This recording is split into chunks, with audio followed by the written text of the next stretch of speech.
Depois disso, ele vai ser acompanhado até o altar onde São Pedro, onde estão os restos de São Pedro. Ele vai ficar ali, né, no altar, vai receber, inclusive, de sacerdotes orientais, se eu não me engano, são cardeais. Ele vai receber, depois ele vai receber o anel, ele vai receber o pálio, como o senhor Sérgio explicou, o pálio é um manto que cobre os ombros, e este pálio, ele é feito de lã de ovelha e de cordeiro, é um pálio antigo, que é também o pálio que usou o Papa Bento XVI, ele tem cruzes vermelhas, o modelo dessas cruzes é um modelo medieval, e também o anel, que ele optou por um anel simples, ele optou por um anel de prata, banhado a ouro, não de ouro maciço, prata, banhada a ouro, no qual a figura está esculpida São Pedro com as chaves do céu. Foi um anel que um artista italiano fez para um secretário de Paulo VI. Isso também pode ser interpretado como uma mensagem. Paulo VI foi aquele papa que concluiu o Concílio Vaticano II, em 1965. O Concílio Vaticano II mudou a história da Igreja moderna. Portanto, tem uma série de significados aí neste Papa, o modo dele falar também. Ele fala espontaneamente, às vezes ele não lê um discurso completamente. Estamos aguardando a sua homilia, que sem dúvida ele vai dar uma mensagem muito importante a todos. Sidney. Heloísa, antes de passar a palavra para você, só uma observação. O que está acontecendo neste momento é essa saudação na Praça São Pedro a estas 200 ou 300 mil pessoas. E o que estava dizendo agora há pouco a Gina vai se dar um pouco mais adiante, realmente esse congraçamento, esse acompanhamento dele com patriarcas orientais. Antes disso, o Papa e os cerca de 180 prelados vão celebrar a missa ao seu lado, vão colocar suas roupas e paramentos litúrgicos. Então, estamos só no início dessa cerimônia que se chama mais oficialmente, que vai culminar com a missa de intronização do Papa Francisco. Pois é, e a Gina estava falando sobre o momento da homilia, a gente que acompanhou, né, a missa inaugural de Bento XVI, o discurso dele, né, a homilia dele foi entregue para toda a imprensa no dia anterior. Papa Francisco, não será surpresa para ninguém se improvisar, né, Monsenhor Sérgio? Ele ali deve falar qual é a mensagem, qual é o caminho que ele vai apontar para a igreja, né? Quer dizer, você tem algumas coisas, essa é uma opção. Isso é uma opção, às vezes se coloca um autêntico programa e outras vezes se faz apenas uma coisa mais, uma reflexão sobre o dia, ou não esquecer que hoje também é dia de São José. Né? Então foi um belo dia, né, que a providência trouxe, que fosse justamente no dia de São José, padroeiro de toda a igreja. No escudo do Papa Francisco, tanto o escudo episcopal, que ele manteve apenas adaptando a sua nova condição, né? Mas ele manteve o escudo episcopal, está também a representação de Nossa Senhora e de São José. A gente, só para lembrar, tem o padroeiro da igreja, que é São José, 19 de março é o dia do padroeiro da igreja, e o Papa Francisco carrega no nome Francisco de Assis, que é o padroeiro da Itália, né? Exato.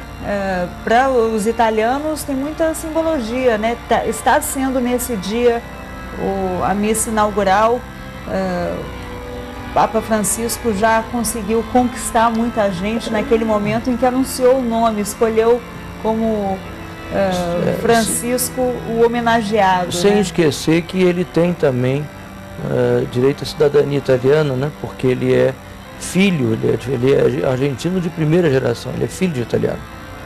Nós já fizemos referência aqui mais uma vez às bandeiras, mas é mais do que oportuna essa saudação, porque esse é um encontro que tem líderes mundiais também, é um momento de início de um pontificado, onde as palavras são muito atentamente ouvidas nesse momento, as sinalizações, os símbolos, os ritos litúrgicos também, quer dizer, todo o ritual que ocorre a partir do Vaticano se deu com o início já no conclave e logo depois a definição do Papa Francisco. E isso é interessante porque essas bandeiras mostram uma sinalização do mundo também, por paz, né, por entendimento, por diálogo. e é que se espera realmente que o Papa Francisco traga com sua agilidade, sua simplicidade e a sua clareza até agora em mensagens muito diretas. Ele tem tido um contato através da mídia, inclusive, e transmitido suas ponderações de uma maneira muito franca, muito transparente, muito reta. E sempre sorridente, né, Sidney? A gente vê ali, ele se vira realmente para conseguir cumprimentar as pessoas com um sorriso.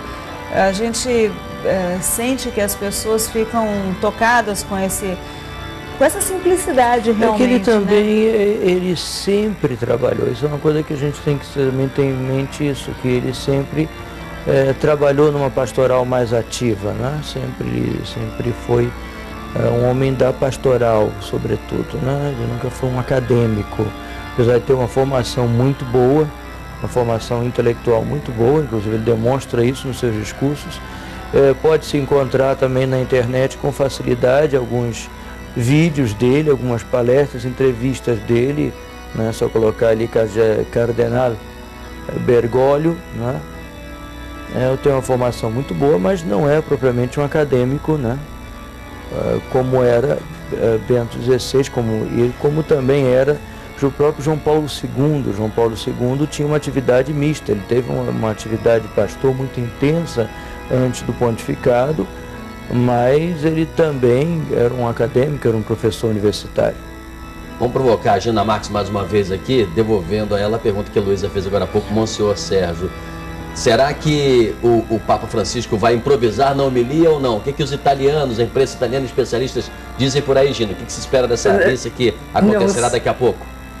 Sidney, não só a imprensa italiana, mas como o próprio padre Lombardi, que é o porta-voz da Santa Sé, nos avisou ontem na coletiva. Ele falou, olha, nós vamos colocar à disposição a homilia sob embargo. Logicamente, nós jornalistas temos que respeitar este embargo até que as palavras do Papa sejam pronunciadas, mas ele falou, olha, eu convém que vocês deem todo uma olhada, sigam o discurso dele ali, prestando atenção nas palavras dele faladas e não só escritas, porque ele pode realmente improvisar. Esse é o Papa que ele é o espontâneo, ele improvisa, ele tem aquele... E outra coisa, Sidney, uma coisa interessante, faz muito tempo realmente, era dos tempos de João Paulo II, que não se reuniu uma multidão tão grande assim em São Pedro, tanta gente para ver um Papa.